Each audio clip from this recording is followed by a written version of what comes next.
देखो order of reaction basically some होता है पावर्स का। किसकी पावर्स का? Concentration of reactants in rate law expression. किसी भी रेट लॉ एक्सप्रेशन के अंदर इस्तेमाल होने वाले रिएक्टेंट्स की पावर का हम जब सम निकाल देते हैं तो उसको बोलते हैं ऑर्डर ऑफ रिएक्शन। जैसे एग्जांपल दिया मैंने x plus y give z plus k।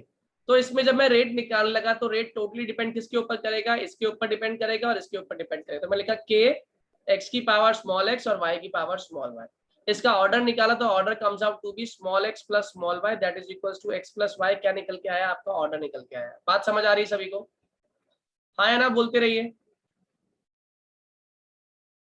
हाँ या ना। अब मैंने इसका एग्जांपल दिया था कि N2 plus 3H2 gives 2NH3 आपको दे दिया गया और आपसे पूछा कि इसका ऑर्डर निकालो, तो आपने क्या किया? और कुछ गिवन नहीं था आपको, तो आपने क्या किया? रेट लिखा, rate is equals to k N2 की पावर 1 और H2 की पावर 3 लिख दिया। इसको जब सम किया तो ऑर्डर कितना निकल कर आया? ऑर्डर निकल के आया 1 plus 3 is equals to 4th order. मेरी बात समझ आ रही है? लेकिन दिक्कत की बात क्या है, असल में कोई भी रिएक्शन, केमिकल रिएक्शन का जो ऑर्डर होता है वो सेकंड ऑर्डर से ज्यादा हम आज तक स्टडी कर ही नहीं पाए, इसलिए 4th ऑर्डर को स्टडी करना बहुत टफ है। लेकिन हम जानते हैं कि अमोनिया के प्रोडक्शन के बारे में, अमोनिया के फॉर्मेशन के बारे में हमें सारी जानकारी है। इसका मतलब जो दिख रहा है असल में वो ऐसा है नहीं। लेकिन मेरी मजबूरी ये है कि मुझे तो खाली इतना ही दिखाई दे रहा है, और मुझे इतना ही दिखाई दे रहा है तो मैं तो ऑर्डर इसी के हिसाब से लिखने वाला हूँ और कुछ नहीं लिखने वाला मैं। तो मैंने क्या लिखा? रेट इज इक्वल्स टू के N2 की पावर 1 H2 की power 3 order is equals to 1 plus 3 is equals to 4th order, क्योंकि मुझे दिखाई दे रहा है एज पर थियोरी, थियोरेटिकली इसका ऑर्डर 4th आ रहा है।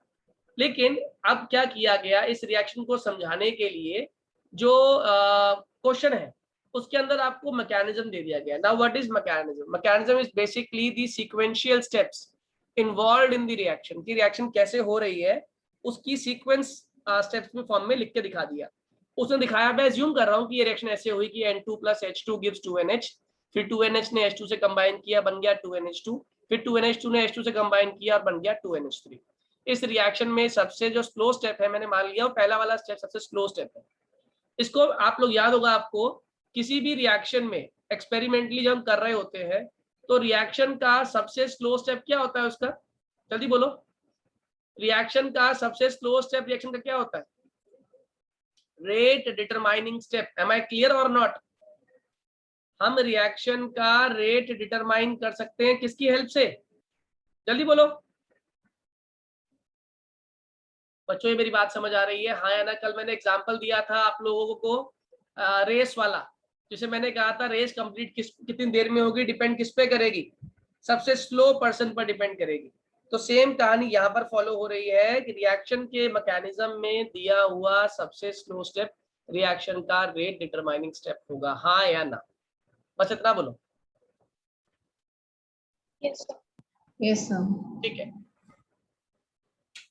अगर ये रेट डिटरमाइनिंग स्टेप है तो मेरे क्वेश्चन का जवाब देना। यहां से रेट क्या लिखूंगा मैं? रेट इज इक्वल्स टू के, जल्दी बोलिए। रेट इक्वल्स टू के, किसकी आएगी कंसंट्रेशन? जल्दी बोलो। अरे N2 की पावर 1 और H2 की पावर 1। घबरा क्यों रहे हो आप लोग? मुझे समझ नहीं आ रहा, ये इतना आसान टॉपिक है, समझ क्यों नहीं आ रहा? इसमें कुछ है ही नहीं। N2 की पावर 1 और H2 की पावर 1 ये इस रिएक्शन के मैकेनिज्म के हिसाब से निकला हुआ रेट है, और रेट निकल गया तो इसका ऑर्डर कितना निकल के आ रहा? जल्दी बोलो। ऑर्डर इज इक्वल टू कितना आया? 1 plus 1 is equal to second order. कितने लोगों को मेरी ये बात समझ आ गई कि जो दिख रहा है असल में ऐसा हो ये बिल्कुल भी जरूरी नहीं है? क्योंकि रिएक्शन के अंदर अगर मुझे रिएक्शन का मैकेनिज्म नहीं पता तो मैं रिएक्शन के ऑर्डर को एग्जैक्टली जस्टिफाई नहीं कर पाऊंगा। मैं फिर सिर्फ और सिर्फ वही लिखूंगा जो मुझे दिखाई दे रहा है। यहीं पर एक नोट लिखने वाली बात आती है, वो आप लोग ध्यान दीजिएगा।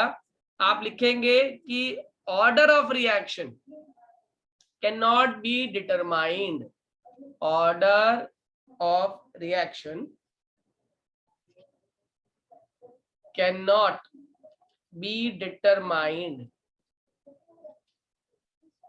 just by simply looking at the reaction, as it is not a theoretical value, rather it is an experimental aspect या वैल्यू। मेरी बात समझ आई आप लोगों को? क्या कहना चाह रहे हैं? हाँ बोलिए सर। ऑर्डर ऑफ रिएक्शन का थ्योरेटिकल मीनिंग क्या होता है, मतलब कि प्रैक्टिकल मीनिंग क्या होता है? प्रैक्टिकल मतलब करके देखा लैब में, उसको लैब में करने के बाद चेक किया अलग अलग टाइम पे अलग अलग इंटरवल्स पे, उसके रेट कांस्टेंट निकाले और चेक किया कि कौन सा स्टेप स्लो था कौन सा फास्ट था। ठीक है। और थ्योरेटिकल क्या होता है? जो दिखाई दे रही है रिएक्शन। हाँ बोलो सर, वैसे मीनिंग क्या होता है? वैसे meaning order of reaction. Order of reaction basically कुछ भी नहीं है, किसी भी रिएक्शन के रेट लॉ में जितने भी रिएक्टेंट्स हैं इन्वॉल्व हैं उनके स्टोइशियोमेट्रिक कोएफिशिएंट जो पावर बन चुकी है उनका सम ऑर्डर होता है। यानी रिएक्शन के अंदर कितने पार्टिकल्स कितने मॉलिक्यूल्स किस तरीके से कंबाइन कर रहे हैं, एक समय पे एक साथ मिलकर प्रोडक्ट फॉर्मेशन कर रहे हैं, उस ओवरऑल वैल्यू को हम लोग क्या बोलते हैं? ऑर्डर बोलते हैं। ठीक है। और सिर्फ रिएक्शन को देख के अगर हम ऑर्डर लिख रहे हैं तो ये एक थ्योरेटिकल वैल्यू है। जब हमें रिएक्शन का मैकेनिज्म पता हो और मैकेनिज्म में स्पेशली रिएक्शन के अंदर इस्तेमाल होने वाला स्लो स्टेप पता हो तो हम रिएक्शन का जो ऑर्डर निकालेंगे, रेट लॉ निकालेंगे, वो रेट लॉ निकालेंगे by the help of slowest step. और उस स्लोएस्ट स्टेप को आप स्लोएस्ट स्टेप के अंदर इन्वॉल्व होने वाले रिएक्टेंट्स की स्टोइशियोमेट्रिक कोएफिशिएंट्स को जो पावर बन जाती हैं उनके सम को हम लोग क्या बोलते हैं? Order of reaction. जैसे एक छोटा सा एग्जांपल और लेता हूं। मान लो आपके पास एक रिएक्शन है H2 + I2 gives 2HI। ठीक है। और इसका मैकेनिज्म आपको दे दिया एग्जाम में, वो है H2 + ½ I2 gives 2HI। ये स्लो स्टेप है। और सॉरी ये बन जाएगा आपका H2I।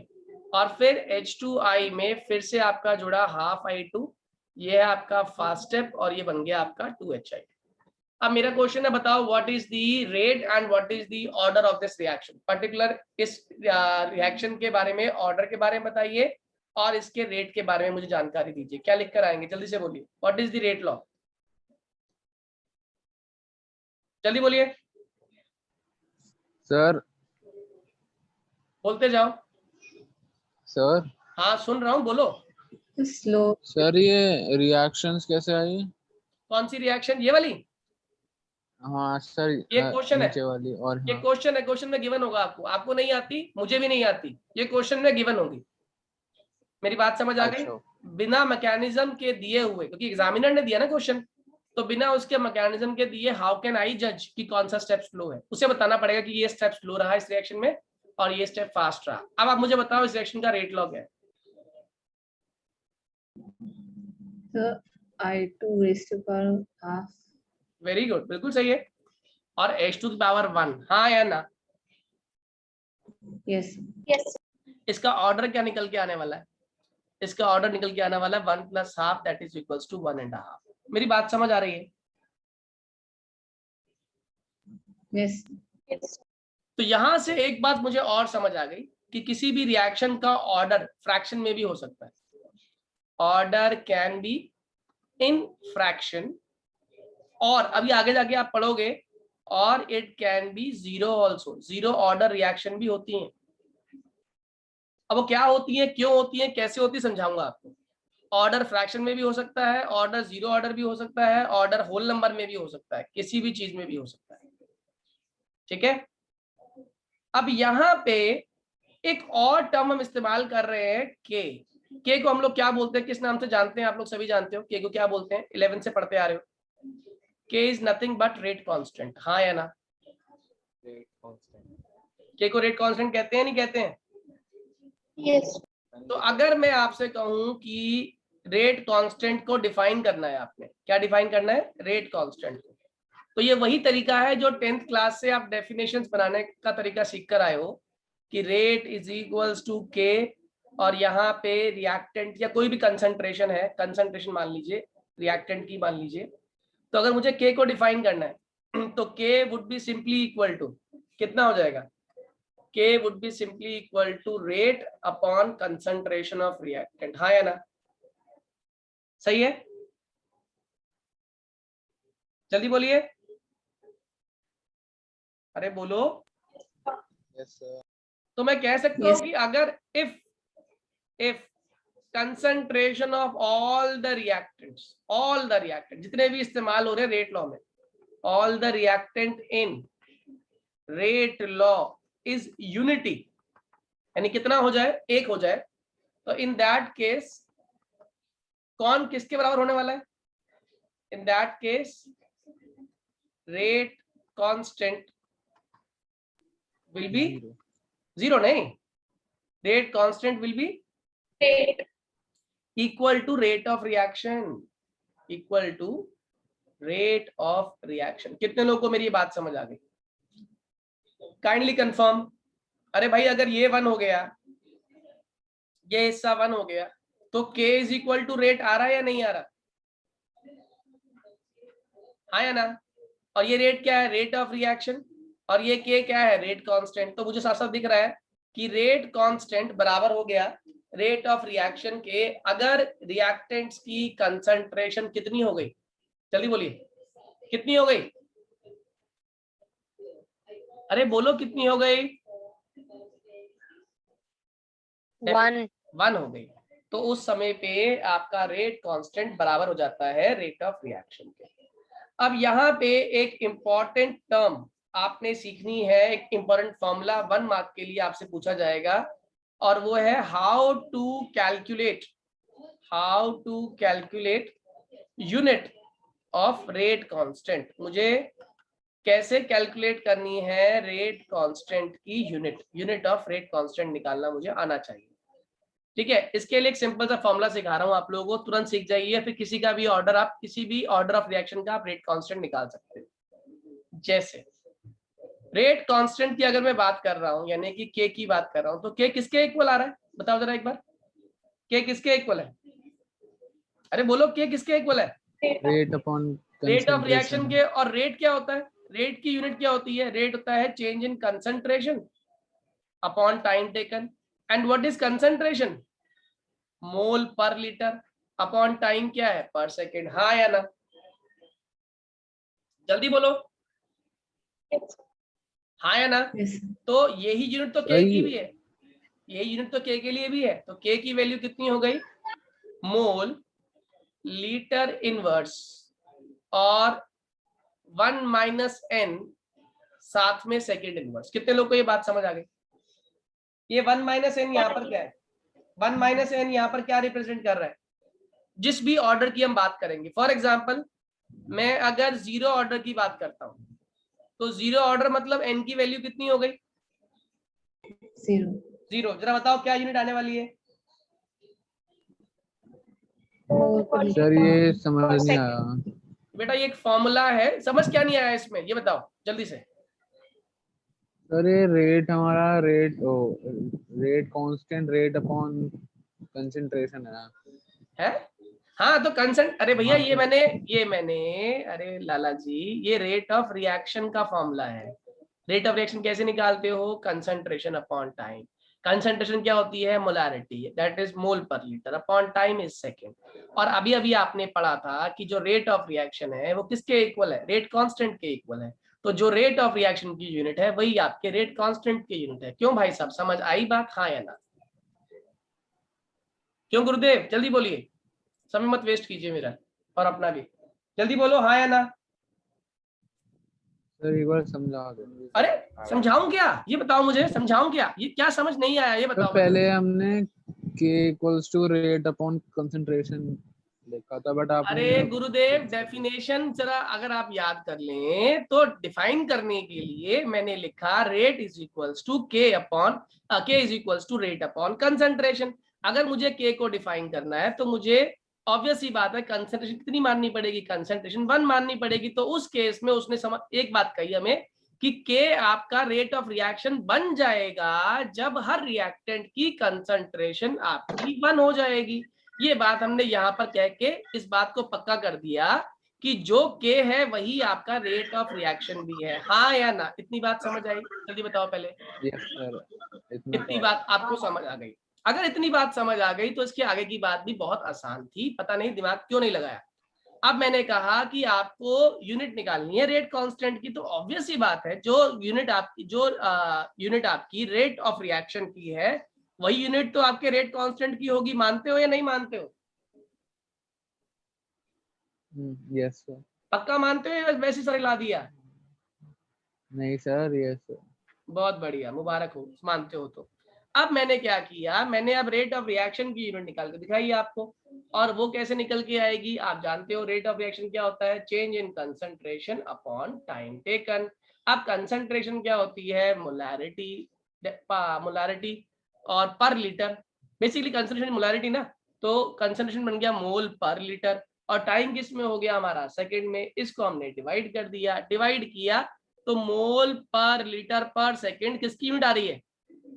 रेट ऑफ रिएक्शन की यूनिट आ रही है। क्यों भाई साहब, बात सही है? यस साइड में सर। है। और जो यूनिट रेट ऑफ रिएक्शन की है वही यूनिट किसकी है? जल्दी बोलिए। रेट कांस्टेंट की। Am I clear? हाँ या ना? Yes sir. अच्छा जी। अब मैंने कहा अगर जनरल फॉर्मूला निकालें इसका, क्योंकि कौन से ऑर्डर की रिएक्शन है, जीरो ऑर्डर है, फर्स्ट ऑर्डर है, सेकंड ऑर्डर है, so there should be a general formula. वो जनरल फॉर्मूला मैंने क्या लिखा? मैंने लिखा K is equals to mole per litre. ये आप जानते हो मोल पर लीटर किसकी यूनिट होती है? कंसंट्रेशन की। पावर कितनी लिख दी इसकी? 1 - n। साथ में क्या लिख दिया हम लोगों ने? Second inverse. अब n यहाँ पे क्या है? n रिप्रेजेंट कर रहा है ऑर्डर को। तो अगर आपको कह दिया कि calculate the unit of rate constant for zero order, तो n की वैल्यू कितनी पुट कर दोगे इस फॉर्मूला के अंदर? 0। तो ये क्या बनेगी यूनिट आपकी? It would come out as mole litre inverse second inverse. मेरी बात समझ आ गई शाहिद जी? जल्दी बोलिए यस सर। हाँ या ना। बहुत बढ़िया, I am proud of you. अब आगे समझिए, अगर ये n इज इक्वल टू 0 के लिए है तो quickly calculated for n is equals to 1 and n is equals to 2। ये कहलाती है फर्स्ट ऑर्डर और ये कहलाती है आपकी सेकंड ऑर्डर। जल्दी से निकाल दीजिए unit quickly, 30 seconds time. Sir first order किया सेकंड वर्स। बहुत बढ़िया, क्योंकि ये हो जाएगा मोल लीटर इनवर्स 1 - 1 सेकंड इनवर्स। ये तो हो गया 0, समथिंग की पावर 0 1 होता है, तो खाली क्या रह गया? Second inverse. यहाँ पे आ सर जाओ। दूसरे की होगी मोल इनवर्स लीटर और सेकंड वर्स। बहुत बढ़िया, बिल्कुल सही कहा आपने। इसमें यूनिट की साइन चेंज हो जाएंगे, ये बन जाएगा मोल -1 लीटर और सेकंड इनवर्स। कितने लोगों को ये कहानी समझ आ गई? Yes sir. Please raise your hand जितने लोगों को ये पूरी कथा समझ आ चुकी है कि कैसे कैसे हम रेट कांस्टेंट की यूनिट निकालते हैं depending upon the order of reaction. जल्दी से बताइए। अभी भी कुछ लोगों को डाउट है। प्रद्युमन डाउट है बेटे? समझ आ गया? आर्यन, रिद्धि, विधि, शायद, अनंत, निश्चल, यस सर। क्लियर है? सर एक बार इसका आंसर दिखाना, n इज इक्वल टू 2 का।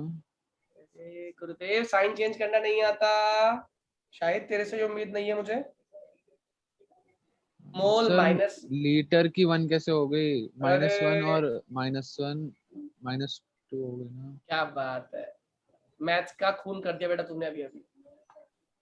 ये -1 था, मल्टीप्लाई होता है -1। आया कुछ समझ बेटा? मैंने ऐड कर दिया। मैथ्स मर गया बेटा, कूद गया हिंडन नदी में मैथ्स। चलिए आगे की बात करते हैं। अब आता है नेक्स्ट आपका ऑर्डर की कहानी के बाद आप आगे बढ़ते हैं। जैसे मान लो 1 मार्क के क्वेश्चन आएगा आपको, reactant follows second order with respect to product.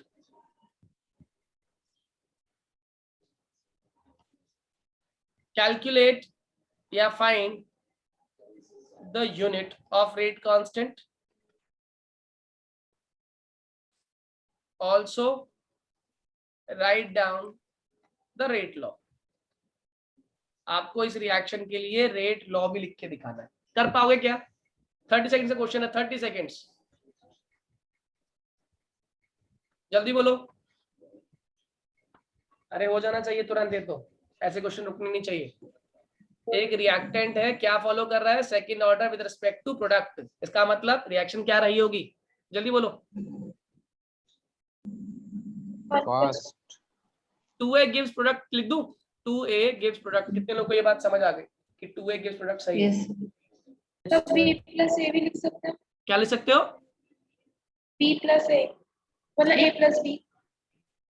3A plus B। No, sir. A plus B gives product.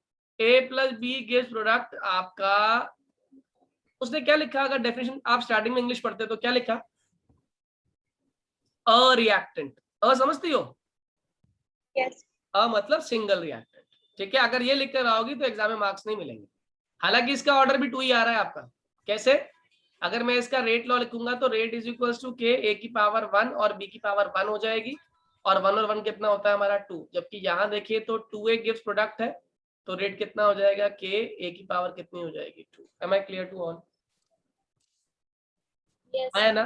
But which one is better? This one is better because the question has clearly asked that it is a reactant which follows second order with respect to the product formation.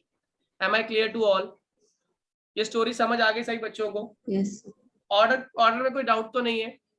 अब before I start with the molecularity part, अब इसका second part आता है मॉलिक्युलरिटी। मॉलिक्युलरिटी क्या होती है?